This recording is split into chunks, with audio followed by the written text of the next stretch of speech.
¿Cómo fue esa primera venta cuando dijiste, ostras, he dejado algo totalmente estable y me he dedicado a esto y encima he vendido, he hecho mi primera venta inmobiliaria? ¿Cómo fue? Pues mira, terrorífica, te voy a explicar por qué.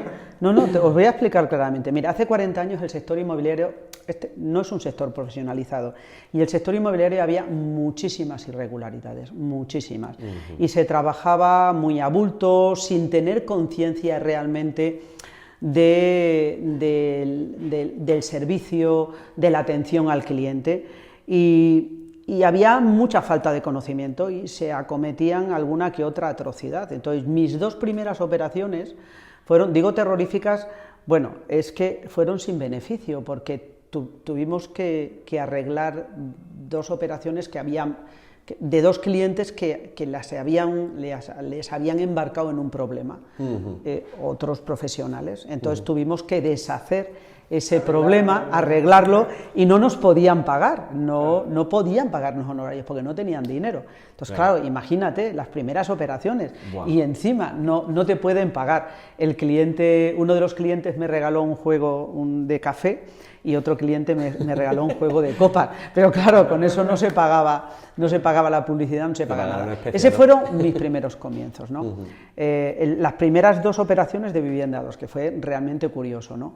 Y luego sucedieron las otras. O sea, fue difícil, realmente difícil, ¿eh? En un sector como el nuestro, donde hay muchos cantos de sirena, donde el nivel de profesionalidad, como digo, profesionalización es bajo, y como consecuencia de ello lo que permanece son indicadores muy volátiles como el olfato, la improvisación, la suerte.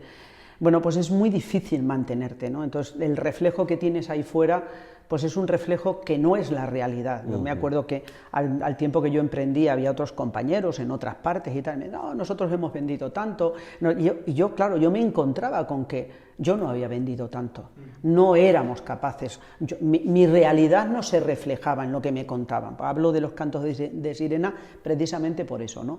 Por cuántas cosas se dicen, se piensan y luego realmente no son ciertas, ¿no? O no son reales, son gran parte fantasía, porque mucha gente vende sin haber de verdad finalizado la operación y después esa operación no existe, ¿no? Claro. Pero en su cabeza sí, ¿no? Entonces, enfrentarte a eso es duro, muy duro. Entonces, hay que tener cabeza y hay que tener muy bien definida la hoja de ruta. ¿Qué quieres?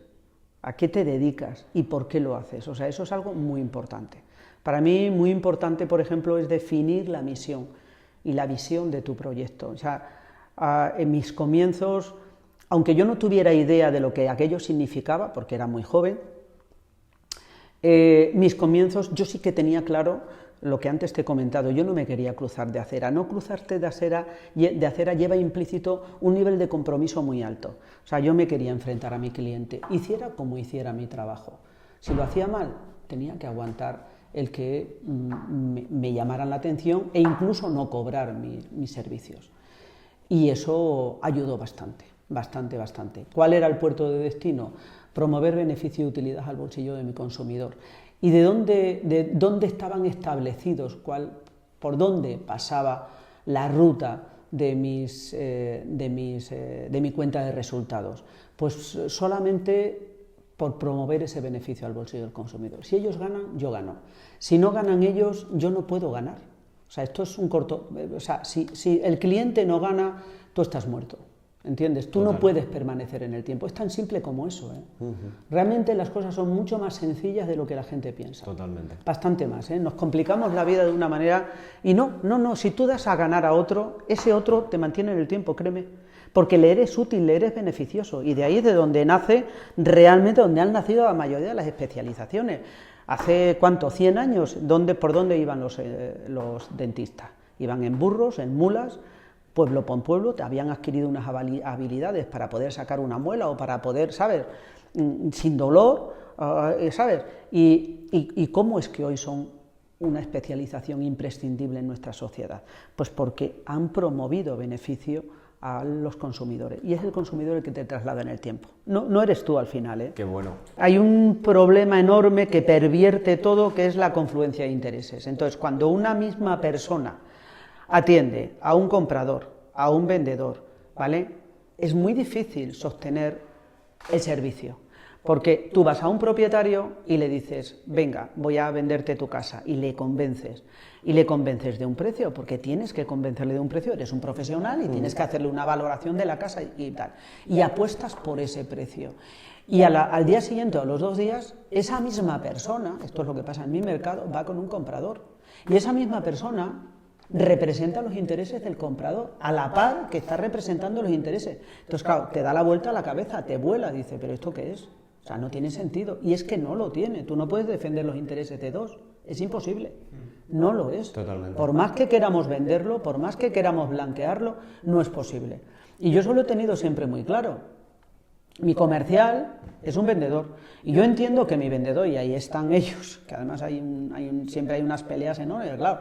El comercial mío se mata por su cliente, defiende los intereses del cliente, la oferta que ha pasado a su cliente, porque le pasa esto, porque le pasa lo otro, porque el cliente tal, porque me ha dicho no sé qué. Y ahí tienes a un captador que está defendiendo los intereses de un propietario. ¿Entiendes? Qué bueno. Y entre medios hay una persona que es ecuánime, que es el responsable, ¿de acuerdo? Que tiene hay unos protocolos de actuación, ¿no? Entonces, bueno, pues ahí, ¿sabes? Tenemos muy claro que